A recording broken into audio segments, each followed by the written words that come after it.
Bienvenue à ce cours sur les techniques faciales. Le fascia étant l'unité centrale du système myofascio-squelettique, nous allons le regarder en détail pour bien saisir sa complexité. C'est un tissu qui a beaucoup de fonctions, donc on doit le voir comme étant celui qui va unir le corps et permettre tous les mouvements en même temps que de structurer la musculature, les os et même les organes.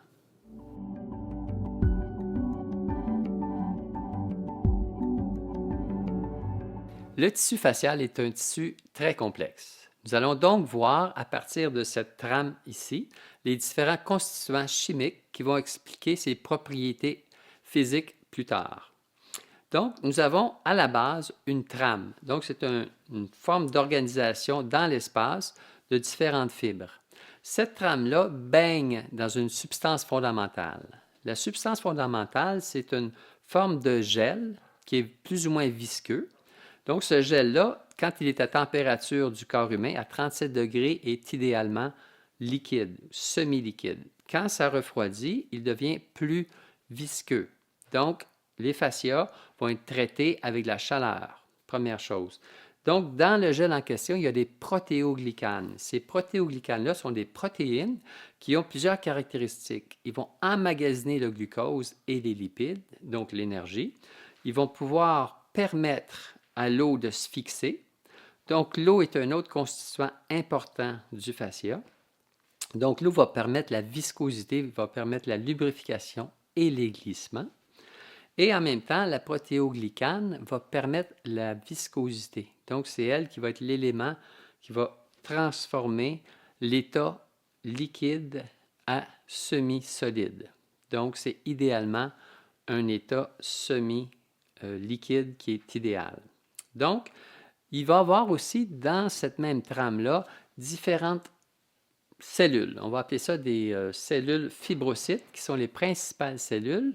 Elles vont sécréter des fibres. Il va y avoir trois sortes de fibres. La principale fibre est le collagène. Le collagène, c'est ce qui fait 70% du fascia, qui lui-même représente la majorité des tissus du corps humain. Donc, on est fait beaucoup d'eau et de collagène. Le collagène, sa caractéristique, c'est qu'il est très résistant, autant en traction qu'en compression. Donc, le fascia, une de ses caractéristiques, c'est de pouvoir se déformer. Donc, il est plastique, il est élastique, il y a de la viscosité et en même temps, il est très résistant. Les autres fibres sécrétées par les fibrocytes sont les réticulés. Les réticulés viennent de réseaux. Donc, ce sont des fibres qui vont faire en sorte que tout va se tenir ensemble. Donc, c'est des fibres de collagène avec un peu plus fines et un peu plus de réseau de connexion. Troisième fibre est la fibre d'élastine.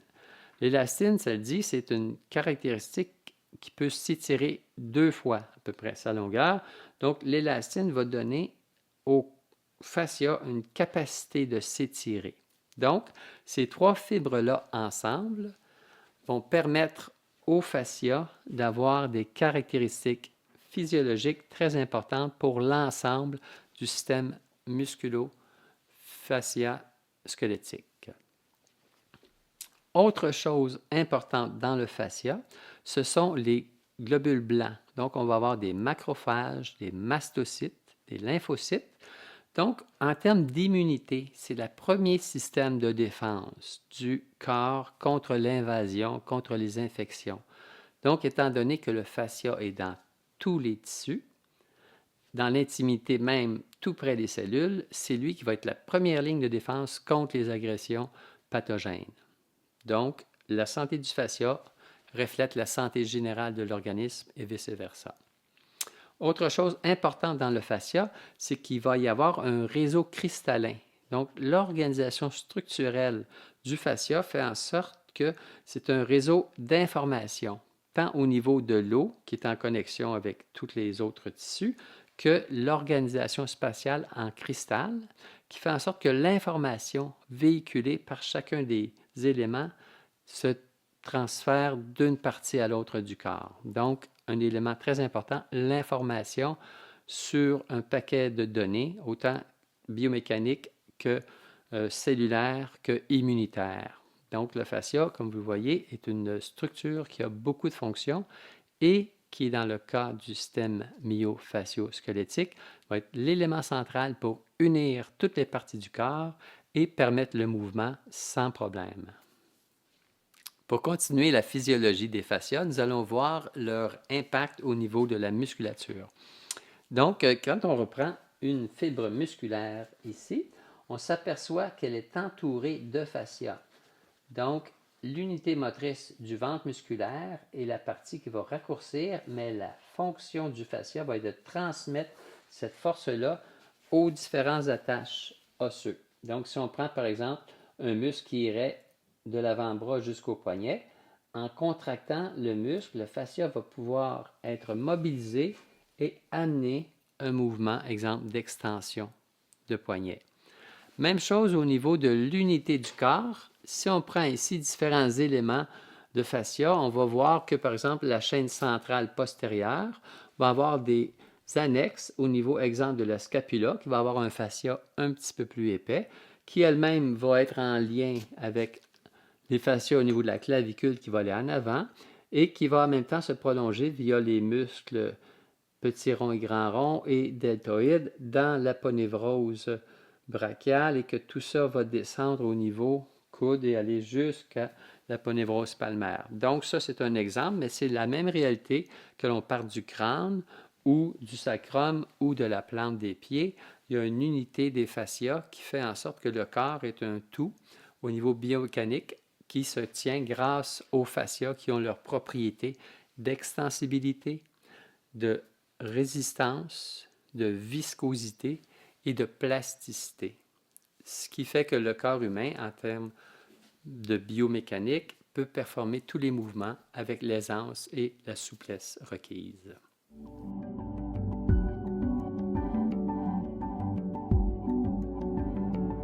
Une des pathologies principales du tissu facial, c'est la déshydratation. Étant donné que c'est une substance, l'eau, qui va permettre le changement de viscosité, en plus de la protéine qui va permettre le changement de l'état colloïdal, si on est déshydraté, le fascia va se rétracter. Donc, ça va créer des adhérences, ça va créer des endroits où il y a moins de lubrification entre les différentes couches de fascia. À ce moment-là, il va y avoir une friction, il va y avoir un point de ralentissement. Donc, le mouvement va être ralenti, la vitalité va diminuer et en même temps, ça va créer une zone de traction sur les fascias environnants. Donc, la lubrification due à une bonne hydratation est très importante. Autre point important, c'est la chaleur. Plus il y a de métabolisme actif, plus la chaleur corporelle est intense, plus le fascia est visqueux et plus le fascia glisse bien. Donc, s'il y a des zones où il y a moins de vitalité, moins de mouvement, ou carrément un refroidissement thermique, ça va créer une fixation du fascia. La viscosité va devenir plus épaisse et il va y avoir une perte de mouvement. Autre chose importante, au niveau du fascia, on s'est aperçu qu'il y avait les fibres d'actine, comme dans les muscles. Donc, le fascia a une certaine capacité de pouvoir se contracter. Sous tension, le fascia va réagir en se densifiant légèrement.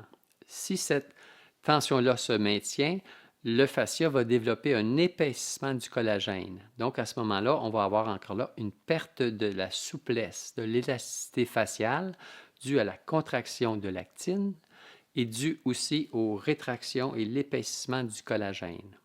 Donc, encore là, certaines techniques vont pouvoir ramener le fascia à son état normal. Une autre des dysfonctions que le fascia va créer, s'il y a peu de mouvement, peu de vitalité, c'est au niveau de l'immunité. Toutes les cellules qui vont pouvoir combattre les microbes, combattre les corps étrangers, les toxines, sont situées dans l'intimité des fascias. Alors, s'il y a des zones qui bougent moins, où il y a moins de vitalité, il va pouvoir se développer plus d'infections, plus d'aggravation due aux énergies pathogènes. Donc, cette caractéristique du fascia est très importante et très négligée en médecine classique. Donc, le travail des fascias va renforcer beaucoup l'immunité générale, tout comme l'immunité locale, la résistance aux infections. Autre chose importante dans les pathologies faciales, ce sont les rétractions de fascia, dues soit à des présences d'adhérence ou à des tractions qui viennent d'ailleurs. Donc, on peut facilement avoir une épaule douloureuse ou une épaule peu mobile parce qu'il y a des problèmes qui viennent soit du diaphragme, des poumons ou même au niveau lombaire inférieur, qui, via des tractions faciales, vont aller gêner des mouvements. La résultante va être une douleur d'épaule, mais la cause va être à distance. Donc, les fascias, étant donné leur interaction biomécanique, vont pouvoir parasiter des zones à distance. Donc, ceci est vrai pour l'ensemble du corps. Donc, en ayant une bonne palpation faciale, en mettant la main et en sentant où vont les tractions, on va pouvoir identifier les zones de fixation. Autre chose aussi, c'est la caractéristique qu'a le fascia de pouvoir être étiré. Donc, si le fascia perd cette caractéristique-là, il va rester rétracté. Donc, il va y avoir certaines techniques où on va décoller les adhérences, décoller les fixations et remettre de la souplesse dans le fascia. Donc, ces techniques-là vont aider à ramener la viscosité, l'élasticité et la plasticité du fascia dans son ensemble.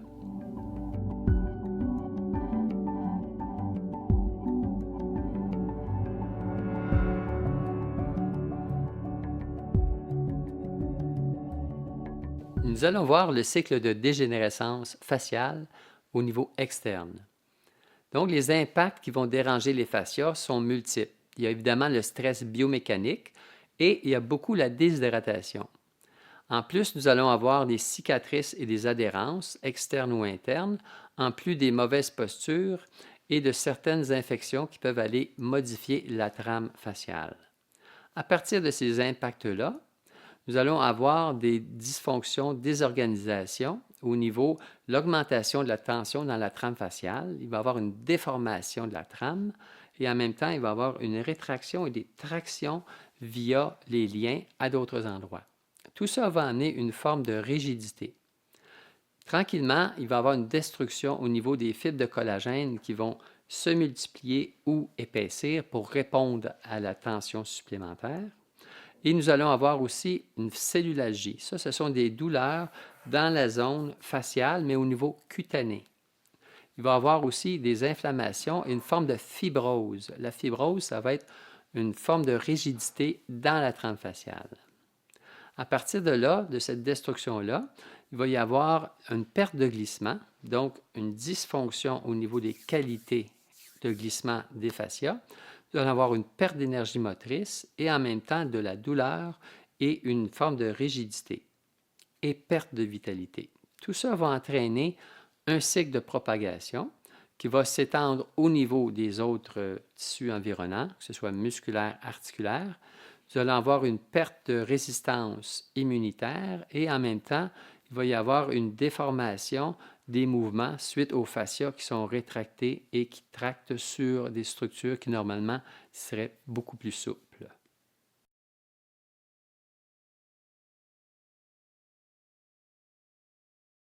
Nous allons voir le cycle de dégénérescence faciale au niveau interne. Donc, dans les tissus, ce qui va amener des impacts, ça va être le manque d'eau, le refroidissement, les infections, les adhérences ainsi que les mauvaises postures, en plus de tout autre type de stress biomécanique. Ces impacts-là vont amener une désorganisation. Donc, la trame faciale va être modifiée. Il va y avoir une contraction des fibres d'actine, ce qui va amener une déformation et une perte de l'état colloïdal. À partir de là, les fibres de protéoglycanes vont être brisées, donc il va y avoir moins d'eau et moins de substances visqueuses. Il va en plus avoir une transformation de la structure cristalline qui permet l'information. Donc, il va y avoir un bris du réseau de transfert d'information. Aussi, il va y avoir une fibrose, donc il va y avoir un épaississement dans la musculature des fibres de collagène. Il va y avoir aussi de l'inflammation. Toutes ces destructions-là vont amener à des dysfonctions. Ces dysfonctions-là vont être surtout au niveau de perte de viscosité, adhérence dans les tissus, perte d'énergie motrice, puis il va y avoir aussi une forme de contamination au niveau de toute la partie plasticité. Donc, tout ça va entraîner des contagions, donc il va y avoir une propagation dans les autres tissus. Les tissus environnant une zone où il y a moins de vitalité vont commencer à être aussi sollicités. Donc, il va y avoir une propagation au niveau des cycles de dégénérescence musculaire et articulaire. en plus d'avoir une perte de résistance immunitaire qui va entraîner une propagation de l'état de faiblesse dans l'organisme. Donc, on peut avoir des problèmes biomécaniques qui vont entraîner des problèmes organiques suite au transfert de perte de vitalité et de système immunitaire. Ceci, l'ensemble de ces propagations-là va redonner de nouveaux impacts et le cycle va s'auto-entretenir de cette façon-là.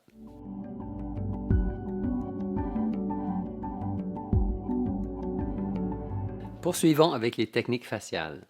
La première technique, le suivi myofacial, va vraiment dans le sens de sentir les tensions. Ça va être très aidant au niveau des rétractions des fascias et en même temps de désactiver les fibres d'actine qui sont contractées.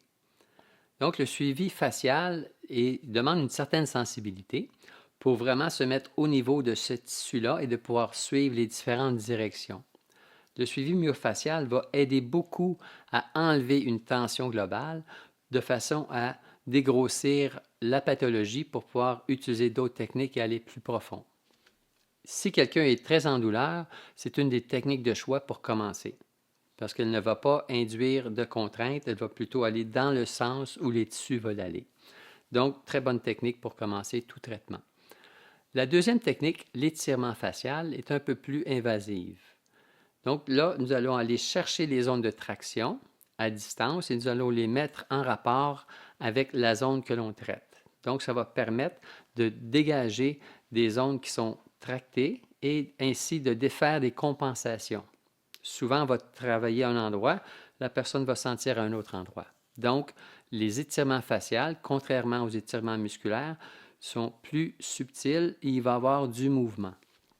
Et il vise une globalité alors que l'étirement musculaire est beaucoup plus spécifique. La technique de conjonctif profond est très invasive.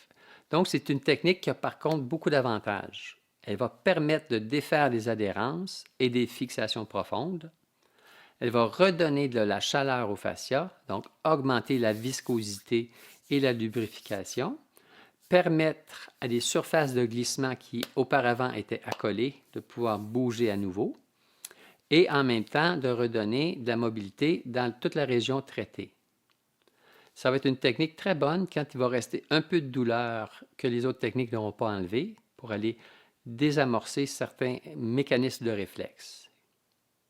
En même temps, il va falloir doser cette technique parce qu'elle est très douloureuse en fonction de la sensibilité propre à chaque personne.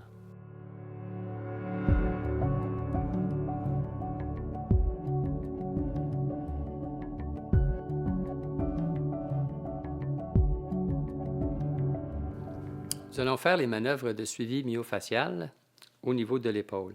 Donc, ce type de manœuvre-là de suivi facial, c'est toujours aller dans le sens préférentiel des tensions des fascias que l'on ressent. Donc, ça fait appel, c'est sûr, à notre niveau de sensibilité. Les fascias, c'est des tissus qui imprègnent beaucoup de tension, mais par contre, ce n'est pas comme des muscles qui ne vont pas bouger de façon très volontaire et très forte. Donc, c'est plus appel à des mouvements inconscients plus profonds. Donc, ça demande de la part du thérapeute une sensibilité qui est adaptée.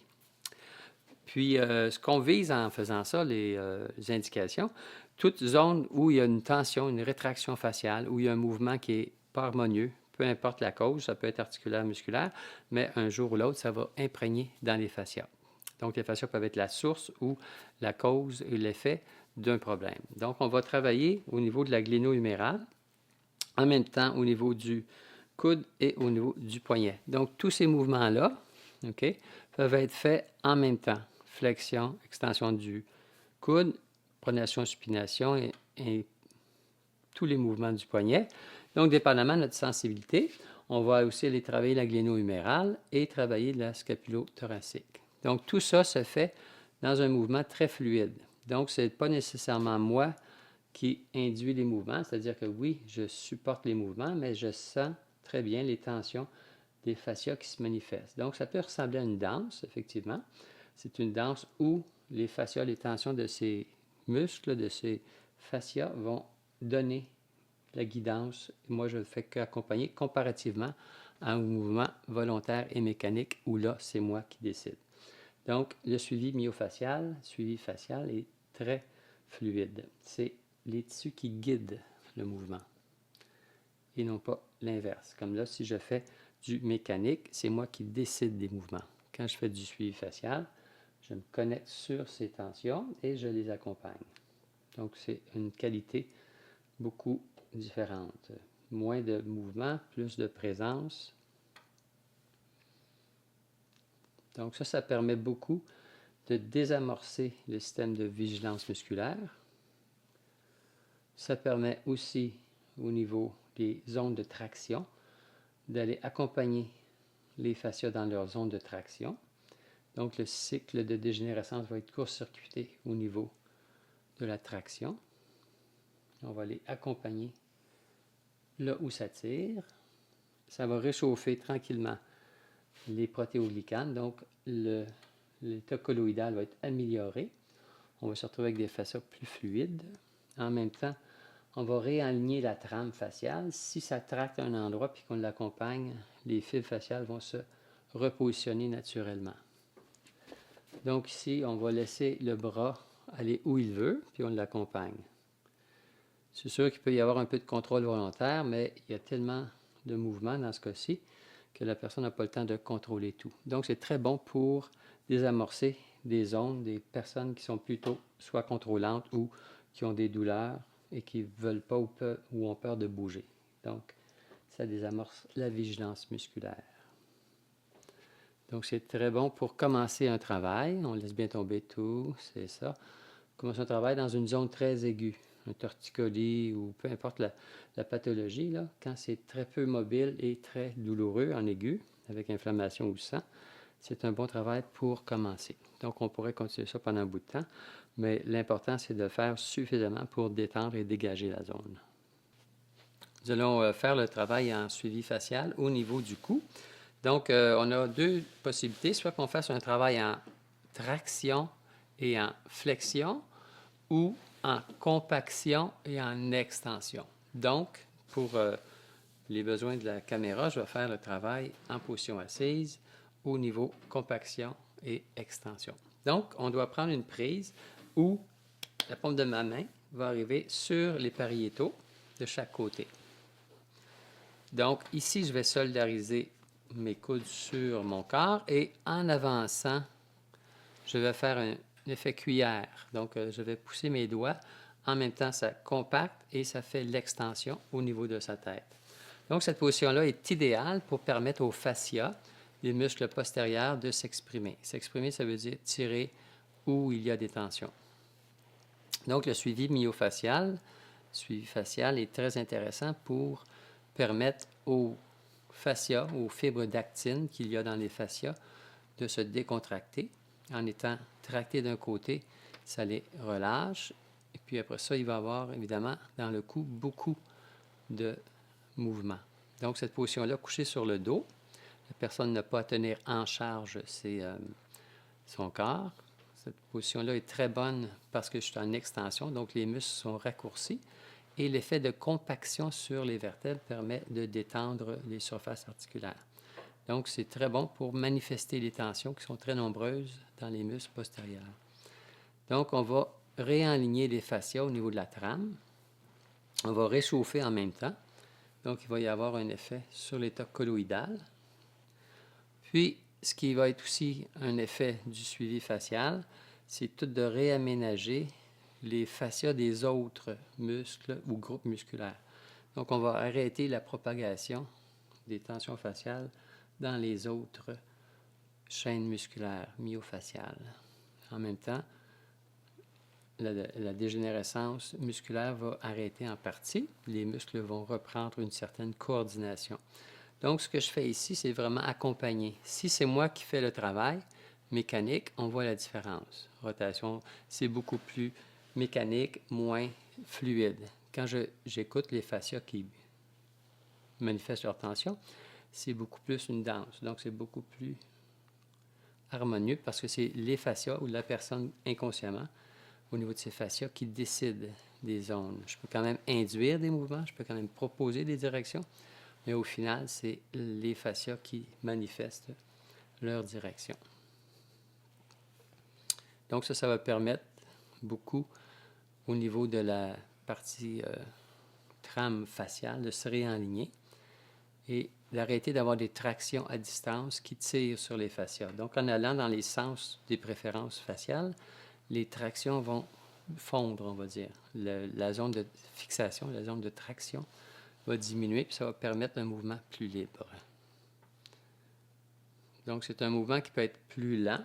Hein. Si on ressent moins les mouvements, on va aller plus lent. Si la personne a des douleurs très grandes, on va aller moins ample, moins vite. Mais si la personne est relativement souple, elle va imposer un rythme qui lui est propre. Donc, c'est idéal de faire ça au début quand on veut faire des manœuvres qui ne sont pas invasives. Donc, le suivi myofacial est très peu invasif. Donc, c'est très bon pour commencer tout type de problématiques où il y a beaucoup d'inflammation, de douleur, de peur de mouvement. Parce qu'en général, les mouvements viennent de la personne au niveau conscient ou inconscient. Donc, ça va faire en sorte que la personne va bouger dans ses axes possibles. Par exemple, si quelqu'un a un torticolis, bien, je peux limiter le mouvement pour ne pas aller aggraver. Donc, juste commencer par dégager, puis au fur et à mesure, l'amplitude de mouvement va s'agrandir, la confiance va revenir, et puis le muscle et les fascias vont se détendre.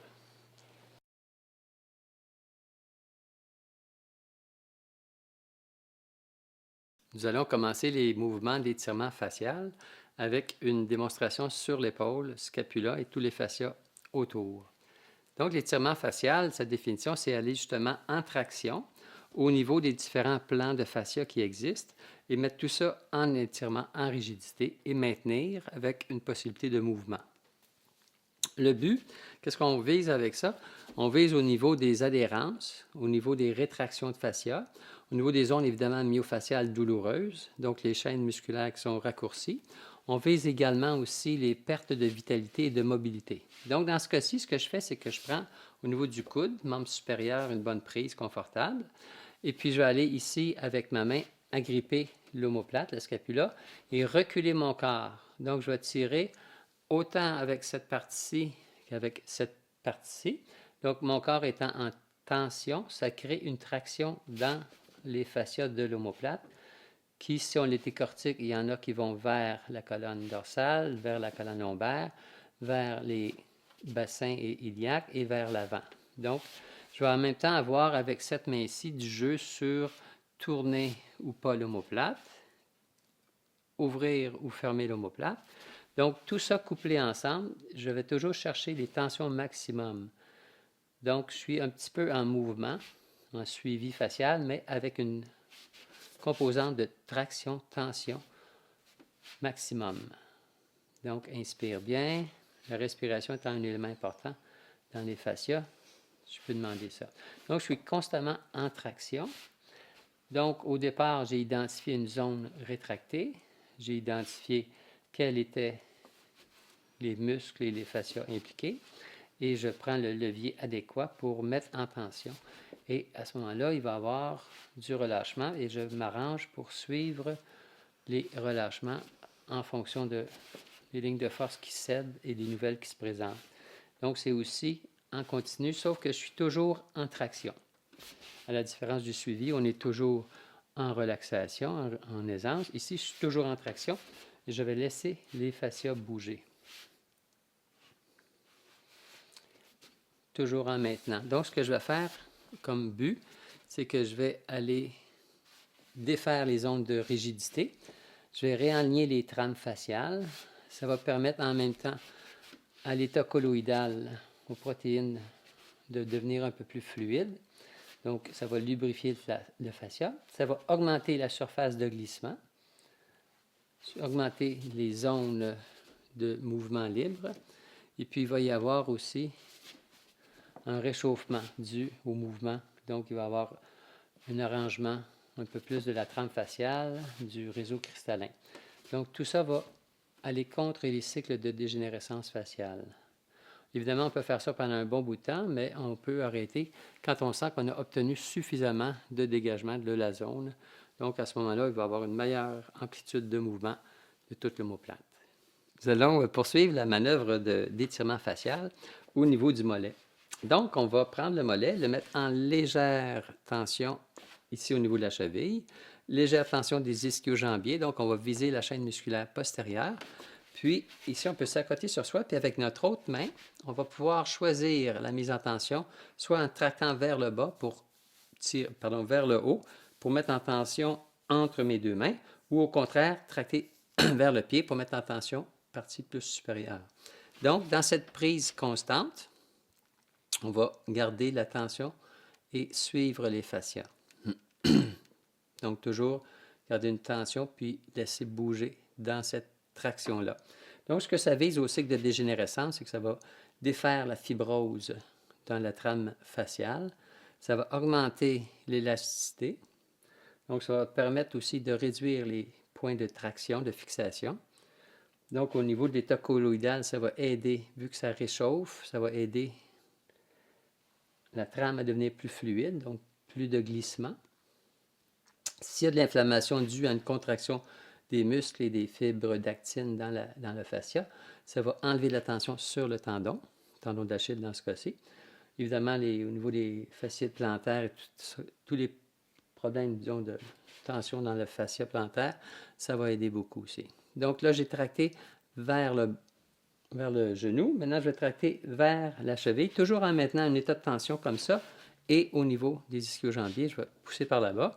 À ce moment-là, je vais travailler plus la partie insertion du triceps sural. Donc, je vais tracter ici plus au niveau genou. Donc, il va y avoir quand même, avec la cheville, un mouvement constant de tension, flexion dorsale. Et là, ça va travailler au niveau de réduire les tensions qui viennent des ischio-jambiers de la hanche. Okay, donc, ça va donner plus de souplesse à l'ensemble des muscles et la mobilité au niveau de la cheville et du genou va être améliorée. Donc, ça va couper un peu les cycles de dégénérescence articulaire et musculaire.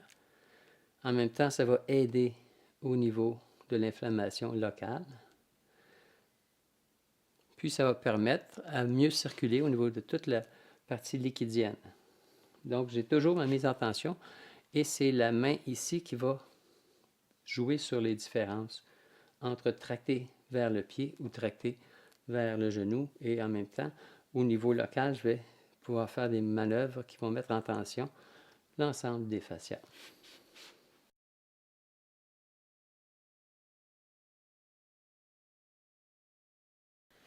Passons à la technique de conjonctif profond que l'on va appliquer sur les muscles trapèze supérieur, angulaire de l'omoplate et muscles postérieurs du cou. Donc, cette technique est une position très profonde des doigts, des jointures ou même du coude parfois, dans la trame faciale.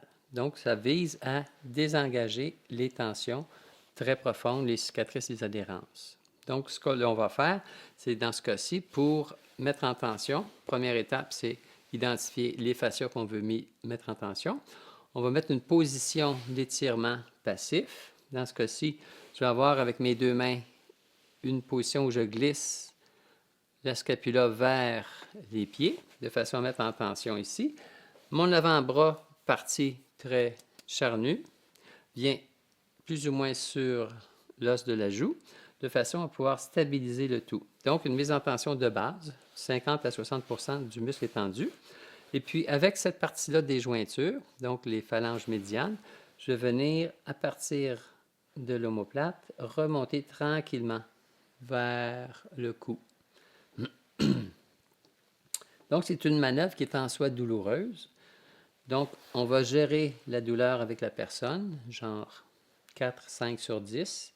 Si les gens sont un petit peu plus résistants, on peut monter à 6, 7 sur 10. Donc, vraiment, gérer avec la personne. C'est préférable de faire plusieurs fois une manœuvre moins douloureuse qu'une manœuvre trop douloureuse qui peut entraîner une contraction musculaire. Donc, à ce stade-ci, ce que je vise, c'est vraiment d'aller en profondeur, adhérer les plans des fascias et remonter en gardant la traction sur la trame faciale contactée. Donc, maintenant, je peux passer à un muscle plus profond, l'angulaire de l'omoplate.